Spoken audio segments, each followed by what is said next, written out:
আসসালামু আলাইকুম রহমতুল্লাহ নাহমাদুহু ওয়া নুসাল্লি আলা রাসূলিহিল কারীম আম্মা বাদ। প্রিয় দেশবাসী, আজ পবিত্র শবে কদর। আজকে এই রজনীতে আমরা আমল করব, ইবাদতের মধ্যে রাত্রিটা অতিবাহিত করব।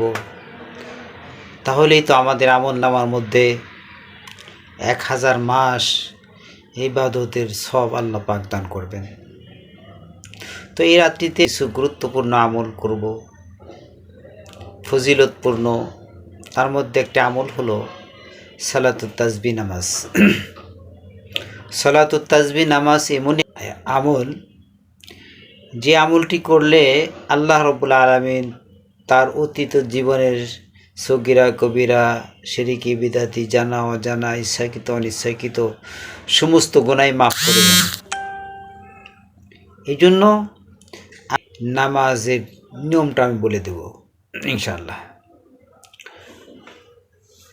প্রথমে নিয়ত করব, আমি 4 রাকাত সালাতুত তাসবিহ নামাজ পড়তেছি, আল্লাহু আকবার। নিয়ত বাঁধার পর সানা পড়ব, সানা পড়ে 15 বার এই তাসবিহ পাঠ করব, সুবহানাল্লাহি আলহামদুলিল্লাহি ওয়া লা ইলাহা ইল্লাল্লাহু আল্লাহু আকবার। এরপরে সূরা ফাতিহা পড়ব, অন্য একটা সূরা মেলাবো, যে কোনো সূরা মেলানো যাবে, কোনো সমস্যা নেই। এরপরে রুকুতে যাওয়ার আগে আবার 10 বার পড়ব এই তাসবিহ, সুবহানাল্লাহি আলহামদুলিল্লাহি ওয়া লা ইলাহা ইল্লাল্লাহু আল্লাহু আকবার। এ হলো 25 বার। আবার রুকুতে গিয়ে রুকুর তাসবিহ আদায়ের পর সুবহান রাব্বিয়াল আযীম, সুবহান রাব্বিয়াল আযীম এই তাসবিহ পড়ার পর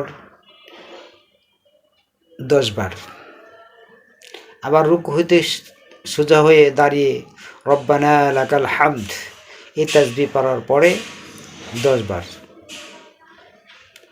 এরপরে প্রথম সেজদাতে গিয়ে সুবহান রাব্বিয়াল আ'লা এই তাসবিহ পড়ার পর 10 বার।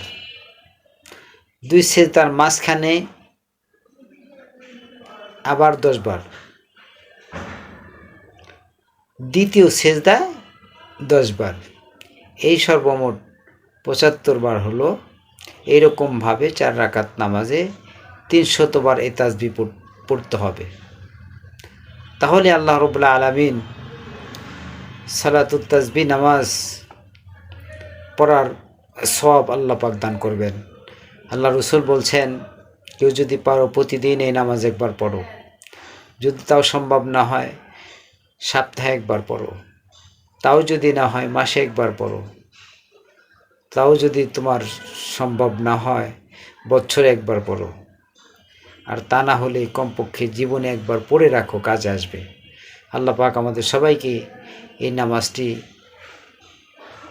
এই রাত্রিতেই পড়ার তৌফিক দান করুন, আমিন।